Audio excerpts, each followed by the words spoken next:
Amazing. So, welcome to the first day of the education cycle for sales. Yay, amazing, fantastic. So, this is basically a very short education cycle that is going to take 4 days and with different calls in form of webinar that will not take more than 1 hour. They are all going to be recorded for you to have later on. And if you have any questions, you can do them at the end um, of the presentation, or you can always text your team leader, your VP, or me. Cool. So the topics for today are customer flow, SOPs for partners, and partner standards. Uh, if you can hear me or if you can see my screen, please tell me. If you cannot, please tell me also, so we can start. Um, cool. So the first part is the customer flow, and there are some questions that we ask regarding this. Why do we need a customer flow, and what is a customer flow? So basically, we as ISEC a few years ago decided to be a full customer-centric organization. This means that we put our customer first for everything. So after this decision, all the processes inside the organization started to be adapted to the necessities of our customers. All the products and even all the recruitment processes, everything was uh, shaped in what the customer was needing. So we created a journey for the partners in this case. So what is the customer flow? Basically, is the journey that the partner goes through for having an experience with us. So in IGV, as you know, we have many things to do at the same time. So this means that we also have multiple customer flows, multiple value propositions, and etc.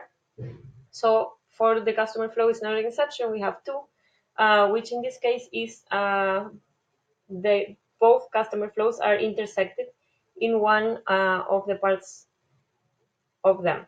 So we are going to concentrate on partners now because we are in sales period. And I put basically the customer flow that AI has with the attraction, consideration, preparation, experience, and post-experience phases.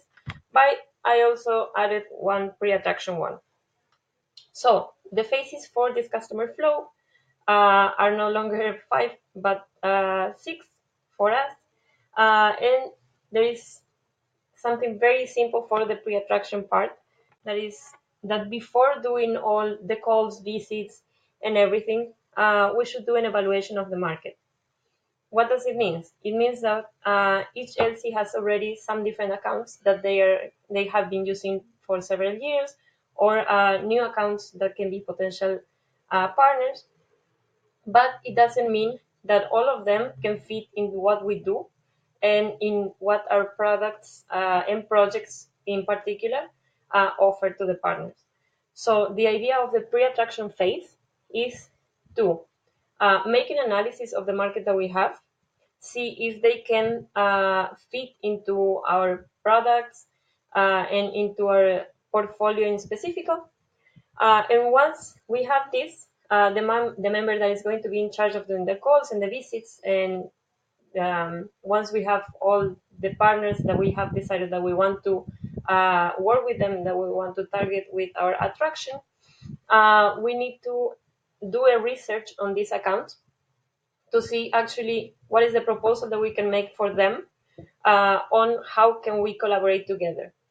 Meaning that if I have an account that has that is an NGO working with refugees, I have to do my research before doing a proposal for them. So I make sure that I offer the right project and not, for example, animal love or something like this. So this is for the pre-attraction phase. Then we have the part of attraction in which the accounts are either visitors, which this means that They are not very familiar with ISEC or not familiar at all. So they are kind of strangers. And we have the part of calls in this case. I adapted the customer flow provided by AI so it can fit our reality in ISEC in Greece. And what we do right now, as we don't use the platform for partners, like we use it with youth, like expa, what we do is having calls and then visits. So for the part of attraction, when the partner is a visitor and then we call, they pass to the part of consideration. Later, in the part of SOPs, we will see exactly how much does it take for us to go from the call to the visit, and what is the time that we actually suggest for you to have. Then, when we pass to the consideration, we have the funnel that has the part of calls to visits. Very important for us. Uh, Before we weren't tracking that much calls and visits. We were tracking visits, but they were not very accurate, the information that we have, and we didn't know how many calls did it take for us to do visits. So now we actually added this part. Especially, we have a very specific part in our Polio workplace in which we are going to be able to track this, so we can know which are the bottlenecks that we have in this part, how many calls does it take for us to do a visit, and how many visits does it take for us to do an open. So for the partner in particular, what is the journey that they do? Is that when they are in consideration, we call them, we present them the proposal, and we ask to speak with somebody in charge, somebody that can actually take decisions for the entity or the institution or NGO, and then we arrange a visit. Once we have the visit, we present the partner with everything that ISEC is, what we do, why we do what we do, which are our projects, which is our way of working, and we give them from 2 to 3 days to decide whether or not they want to work with us. So this means that if they want to work with us, we have opens. The consideration phase goes also from the open to approval phase. This means that once they have the opportunities approved with lovely EPs, uh, they go to the preparation phase. And if you remember, this is the phase that is also connected with the youth part. So in this part, we go through everything that has to do between approvals to realization. So it's all this time that we know who is coming, but they haven't come yet. So for the partner, this means that this is the time for them to prepare everything for the experience, meaning that they need to provide us with all the documentation necessary for the visa of the EPs. They need to also make sure that they contact the EPs and start having a communication flow. And from our side, the support that we give in this part is to make sure that the partners are on board with the goals of the EPs, that they actually know which are ours and their responsibilities. So later in the SOP parts, we will see more about this, but it's basically everything that happens to make sure that the experience of the partners, in this case, is the best one possible. Uh, then, if you see, we also have an arrow that has break approval. This means that if we had the approval, but for some reason the AP decided to break it, we need to provide the AP with another person that can cover that place. So that means that we immediately go back to the consideration phase. Going to the experience phase is a part between the realization and the finish. So this is a part in which we cover most of our standards as IGV. Um, And for this part, we make sure that we are in contact with the partner, that we are constantly checking what is happening, how the experience is going, that we're getting feedback for how the EPs are working, and that we are also giving them feedback on how they are working with the EPs, and that we make sure that the communication flow between EP and partner is the best one possible. And then we have the post experience, which is the phase that we are going through right now. which is from finish to complete and to complete to open. So from finish to complete, this means that the experience already finished. So we are going through the part of evaluation and seeing what happened in the whole journey that the partner had, if they liked it or not, which were the problems that they had or the good things that they had, and we made them fill the NPS survey, and we try to book evaluation meetings in which we can reopen opportunities. So if you haven't done this yet, it's an amazing moment to start booking all your post experience meetings. So we make sure that we can have more contracts for the opens, and it actually doesn't take that much explanation and that much onboarding the partner in what ISEC is, because they already had a experience with that. Cool. So now going through a more linear part of the customer flow, we see that for the part of attraction, we consider calls when the other person picks up, not when we call and nothing happens. So whenever you go to Podio and submit the call that you did, make sure that it was a call that somebody picked up and that you talked with someone and you actually gave them a suggestion or a proposal. And then after the call, we give 2 to 3 days to book the meeting. Then if we go to consideration, we make sure that we read the contract with the partner in the moment, and that we talk about XPPs and standards also. So this means that the partner from the very beginning knows exactly what is happening, knows all the points of the contract, knows like the hot topics, let's say, and they actually know which are their responsibilities, which are our responsibilities, and what needs to happen. And from our side, we make sure that they actually read the contract. Then we give deadline from 2 to 3 days after the visit to make a decision and sign the contract. Uh, we cannot let more time pass because sales period is 1 month and a half only, because this semester sales for winter peak are going to be finishing on the 15th of October. So we don't have that much time to give the partner 1 week or 2 weeks or 1 month to decide whether or not they want to work with us. So it's going to be only from 2 to 3 days. If you can do it in 2 days, it will be amazing. Cool. Very important thing that in order for the opportunity to be open in EXPA, the contract must be uploaded to Podio. What does it mean? That when you create a new opportunity in Podio, you need to submit the contract. If not, I will not open the opportunity.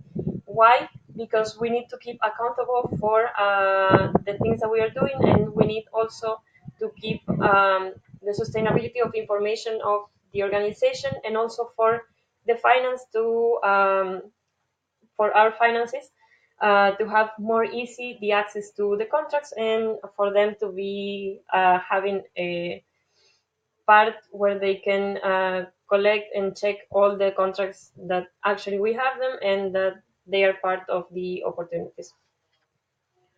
If we go to the part of preparation, we see that the partner must be guided on how the accommodation, if they provide it, should be. So what does it mean? That which are the basics that they must provide according to the XPPs. As simple as this. We don't want a five-star hotel. We want for the EPs to actually have access to the very basic things that the XPPs mention. So we make sure that nothing happens, that the EPs go to an accommodation that is not suitable or that is not in the right conditions, and then we have broken realizations. So we make sure that by giving the exact expectation setting with the partner, we can cover this part for the delivery, for the experience part of the EPs. Then, for the experience part, the partner should receive weekly follow-ups to check on the project and their experience. Very important, and it's something that was barely, almost like nobody was actually doing this, or to not many people were doing this in the experience part for the last summer peak.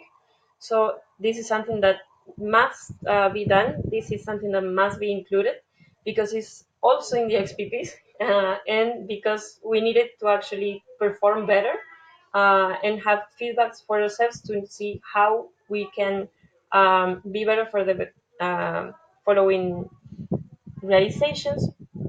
And then for the part of post experience, we see that the partner should receive the brief meeting, which is the one that I already talked to you before.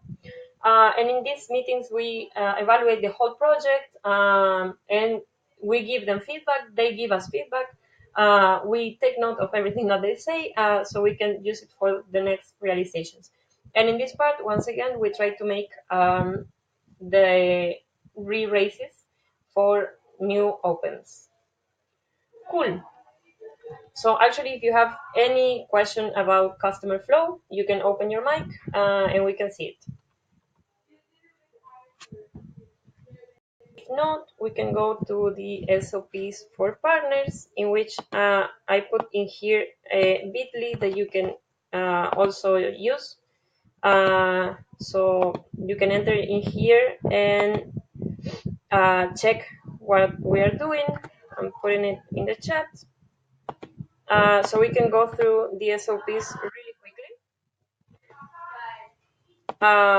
and to see which are the things, the minimums that have to happen with our partners step by step of the customer flow. Anyway, if you have any question, this is a moment for doing them.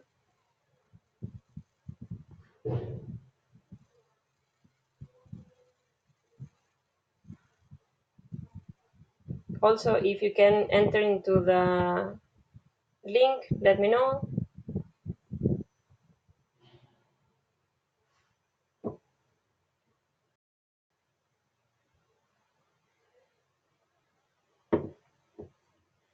Cool. So this is a very simple document that has all the minimums that have to happen for the partner. You will have this so you can check them, what needs to happen one by one. So for example, if we go to the consideration part, we have in here what is the status that the partner is going through, what is the topic of this SOP, which if you don't know, SOP means standard operation procedures, and they make sure that everyone is delivering the same experience for the partners.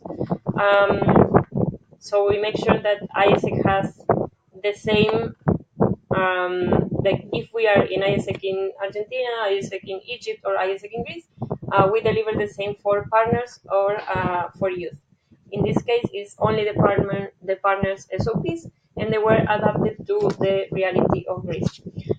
Anyway, they are not very different to the ones that we were using in Summer Peak. They have only one or two differences. But for example, if we go to the consideration part, we can see that to send the contract to the partner within the 24 hours that after we did the visit, so they can actually read it more carefully after we check it with them in the visit. Also, we should send the XPPs so they can also read it and have an understanding of which are the responsibilities that ISEC has, both for outgoing and incoming part, and which are the responsibilities of the partners. Then we should arrange a meeting for contract signing within the 24 hours of the visit. This doesn't mean that 24 hours you have to go. It means that you need to arrange a meeting after you went to the visit or during the same visit. And then the signing of the contract should be within the 72 hours after the visit. So this is what I was telling you before, that we should give a deadline from 2 to 3 days for the partner to actually decide if they want to work with us or not. And then once the partner signs the contract, we arrange the payment method. And remember that the payment is done after the opportunity is approved. Cool. Then we have uh, each one of the steps that we need to follow. This is uh, sales 101. Another thing that is new from the ones that we were using on summer peak, where that you need to create the opportunities in Podio and attach the contract file, so we can make sure that the contract is here, and then we can like make finances life easier, and that we don't need to go to tons of folders to find a contract. Then something very important to have a meeting with the partner to set the expectations about the next steps that they are going to have after signing the contract, and also the following, to communicate before the selection process timeline details. We are also going to see this when we see the partner standards. This is one of the standards actually. And then very important to set the indications for the payment and how is it going to be. So we make sure that the partner understands what is the payment process, whether it is if they pay in approval or if they are going to pay everything together in the realization, or however your LC follows this. I will suggest that the payment is made at the moment of the approval. Um, so make sure that you know all the clauses that the contract has before going to this meeting, so you can actually know how the payment method works. And also onboard your finance on this, so they know exactly when they have to send the invoices to collect the receivables. Then if we go to preparation, we don't see many changes in here from the other one. Anyway, after the webinar, you can sit with your teams and go through the SOPs one by one to see if you are actually doing these things or not, or what do you need to add into your sales. But basically, this part goes to giving the documents necessary for the visa of the EPs. The partner get in touch with the EP, then provide all the support needed for the preparation stage, and start providing the partner standards. Then this is a part that we saw before, that if the approval gets broken, to replace the person. Actually, in the contract, it says that you should give another person in a week. We are trying to recheck this part because we know that is highly hard for IGV to provide another person in 1 week, so close to the realization. So this is something that may have changes in the contract. So we will be like onboarding you on the news. And then we have the part of delivering the standards, giving development spaces for the EP. With this was actually something that we have a lot of problem in summer peak, so I suggest that you take a lot of attention in this. Yes. And then if we go to the part of experience and post experience, you can see more detail what needs to happen. I'm going to go directly to post experience because this is the part that we are at right now, and we are not expecting many experiences so far in this month. So for this part, what needs to happen is to conduct an evaluation meeting. As I said before, in this part, we recheck the whole journey that the partner had, what went wrong, what went right. They give us feedback, we give feedback.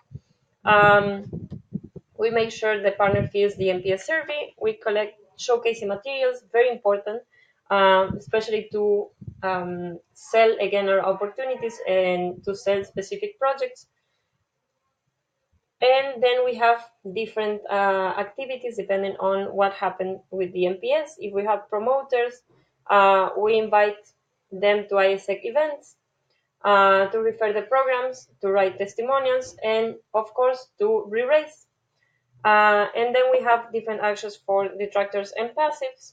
Um, if you are not familiar with these terms, promoter is a person that will recommend our opportunities and experience with ISEC. A retractor is a person that would definitely not do it. And a passive is somebody that ranks from 1 to 10 in 7 or 8. This means that they are neither happy nor unsatisfied. So they don't know if they will work again or if they were recommended, but they are not unsatisfied either. Then, very important, we should be creating MOI reports based on the results of the project. MOI is measure of impact. So in this, we sit with the partner and we check how many volunteers we had, how many people did they reach, and how many people did they impact with this project. So we can have actually numbers and we can see if our projects are actually making an impact or not, and if our projects are actually contributing or not to the SDGs. Then very important for you to sit in your synergies for the VPs with finance, to close the project budget and to create a finance report. And the part that we are most interested now in this period of time is to sell another ISEC opportunity and to reopen opportunities.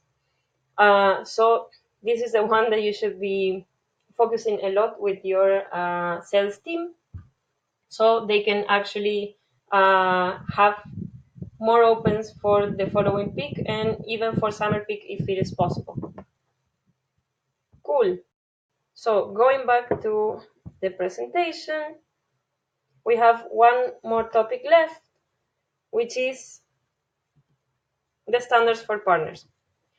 I hope you have seen this before. The partner standards are like the counterpart for the youth standards or exchange standards that are the ones that we provide to the EPs. And for this part, we don't have 16 standards, we only have 8. And they start from the consideration part, not from the attraction. So things that need to happen and things that we need to take into consideration with this is that the partner is also one of our customers. IGV has 2 customers, and if you are having global host, you have 3 customers actually. So we should treat him, this partner, like a customer. So what it means, well, I said before, that we put the customer in the center of everything that we do. And for this, we created, as an organization, partner standards also. They were actually released last year, so they're quite new, but they have very to the point things that we need to do with the partners to ensure that they have the best experience ever. So, for example, in the part of consideration, we have 4 standards that go from expectation setting to working hours. So this you can more or less infer that it's going to be about expectations. So for the standard number 1, what needs to happen is that we need to have an onboarding and expectation setting, as the name says, for the partner to know what ISEC is, what is the leadership model that we follow, and why we decided to follow this model, and actually how our projects contribute for the EP to develop these qualities. Then to talk about the XPPs and the standards, both their standards and the youth standards, so they know what they should be expecting from ISEC and what are their responsibilities. Then we talk about the contract and the pay methods. So as I said before, we go through the contract with them. We see all the very important points. We make comments. We make justifications. So we clear some doubts that they may have. Then we check with them which are the deadlines of the contract, specifically for payment more than anything. Then we give general information about the opportunity and the minimums of the JD. So what is the project about, and this kind of general information. And then we go to the number 2, which is selection process. And in this standard, we also provide information to the partner. In this part, we actually agree on how it's going to be the possible selection process that we're going to have for the EPs. So this means whether the partner is going to choose them or if we are going to make a short list and pass it to them. I suggest the second because we kind of know better who can be the best person for this JD, but we do agree with the partner on which are the skills that they want to see in the EPs that we are going to bring, which is going to be the selection timeline. So this is also very connected with our operational timeline. So when are the EPs are going to be applying? When are they going to be accepted? Um, when are they going to be approved? So they can also think when they have to pay and everything. Like we can explain them how we work as an organization, so they understand better when the selection process of these EPs is going to be happening. And then we give them all the support necessary for this, meaning that if they have any doubt or any suggestion, we can help them with this. Then we go to the part of job description, in which the partner agrees with the duration of the experience, that is 6 weeks. Then we tell them which are the KPIs and the activities that the volunteer should be doing, and if they have any addition or something that they really want to add, or they think that is going to be beneficial for their organization, they can also add it if both part agrees. And then the working condition, meaning where the AP is going to work, from which time to which time, and everything that has to do with the surroundings of the AP, who is going to be in charge of them in the NGO or institution, and etc. etc. Then we have the working hours, which is no less than 24 hours per week. So this is the minimum. If we don't have 25 hours, we are not having an ISEC experience. Then we go to the preparation standards. In this, we have the number 5, which is the partner preparation meeting. As the name implies, it's a preparation meeting. So in this, we onboard the partner on the goal setting between the AP and the partner. And we act as a mediator for what the EP wants and what the partner wants, so they can have common goals. Then we explain why they chose the EPs that we chose, which are the characteristics of these EPs that are going to impact on their NGO or institution. And then we present them which are the goals of the EPs and what they want to have from this experience, so the partner can also help us make this happen. Then for visa and work permit support, the partner should provide us with all the necessary documents for the EPs to come if they need visa. If not, we just make sure that they don't need the visa. Then we go to experience standards, which is only one in contrast with the experience standards, and it's the experience evaluation, in which we are constantly in touch with them for to receive feedback and to give feedback and to actually evaluate how is the work going for the EP, how is the relationship going between EP and partner, and what are the things that we can make better. And then the post experience standards are the ones that we should be providing right now, which is a partner closing meeting, in which, once again, we evaluate how the experience was, and which were the things that we provided, the things that they complied with the contract, and if we can, we make another uh, contract for more opens. So basically, those were the 3 topics of today. In here, you can find more information about the partner standards.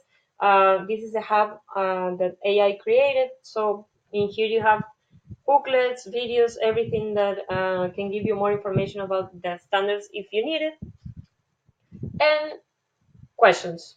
If you have them, I will stop recording and go back to the meeting. So if you have any questions, this is a moment. Don't be afraid